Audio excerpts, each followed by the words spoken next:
let's talk about a number you see all the time but probably misunderstand: the average return on your investments. It sounds simple, right? But this is a number that might be fooling you, and today we're going to pull back the curtain and see how. So let me ask you something. When you look at your portfolio's performance over a few years, are you really, truly confident you know what your actual average return is? Well, here's the thing. There's a very good chance that the way you've been taught to calculate a simple average is giving you a dangerously rosy picture of your success. And today, we're going to fix that. First, let's dive into what I like to call the average return illusion. This is where basic, everyday math leads you to a conclusion that feels totally right, but is completely fundamentally wrong. And to really see this in action, we're going to use a super straightforward example. No complicated spreadsheets, promise. Just some basic numbers that are going to reveal a massive flaw in how we usually think about this stuff. Okay, so imagine you invest $100 in a single stock. Nice, clean, round number. That's our starting line.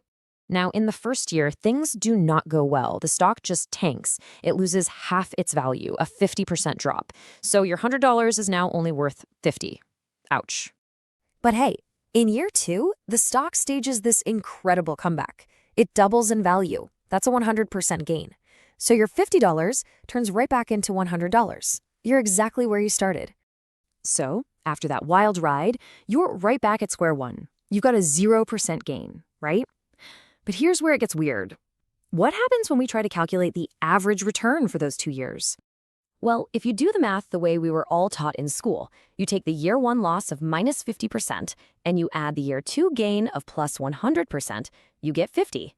Divide that by the 2 years and voila, you get an average return of 25%. But wait a second. And this right here perfectly shows the problem.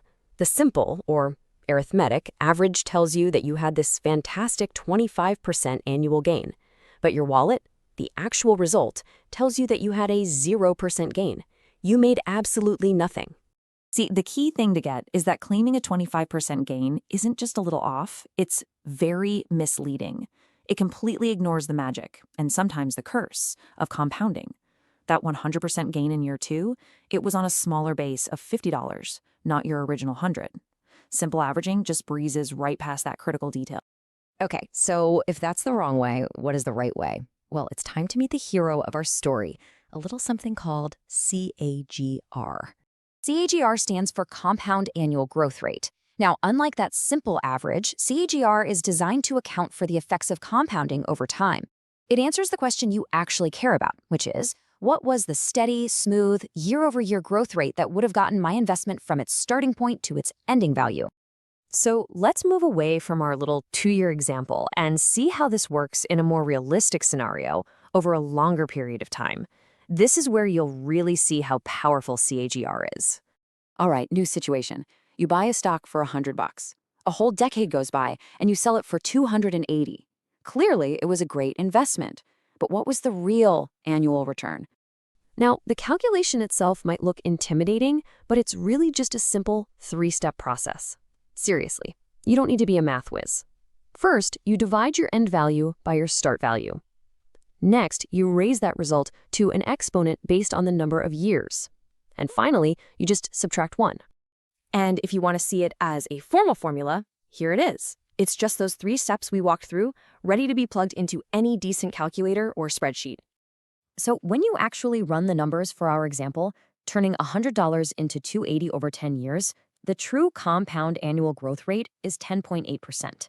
What that means is, on average, your investment grew as if it earned 10.8% every single year to reach that final value. Now, that is a useful real-world number. But how big of a deal is this, really? I mean, does that simple average always overstate your returns? The answer is a definitive yes, and often by a pretty significant amount. You know, our first example wasn't just some weird cherry-picked fluke. It's actually a mathematical certainty. Because of market volatility, all those ups and downs, the arithmetic average will always be higher than the true CAGR, unless your returns were magically the exact same every single year, which, let's be honest, never happens. And to really drive this home, check this out. This is data from a massive simulation of 10,000 different 30-year investment periods. This simple, misleading average return came out to 7.1%. But look at the true number, the CAGR. It was only 5.7%. That is a huge difference in the real world. So the main takeaway here is this. Across 10,000 different simulations, that simple average overstated the actual returns by an average of 1.4% per year.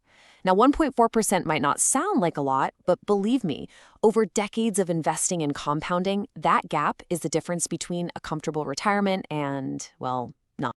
Okay, let's just quickly recap the big points here. That simple average return you might be using, it's almost certainly inflated. Your investments compound, so you have to use a method that actually gets that. That method is CAGR. It gives you the true annualized growth rate. And maybe most importantly, using the wrong number isn't just a simple math mistake. It can actually lead you to make some really bad financial decisions down the line. So I'll leave you with this question. You now understand the illusion of the simple average and the power of the true compound annual growth rate.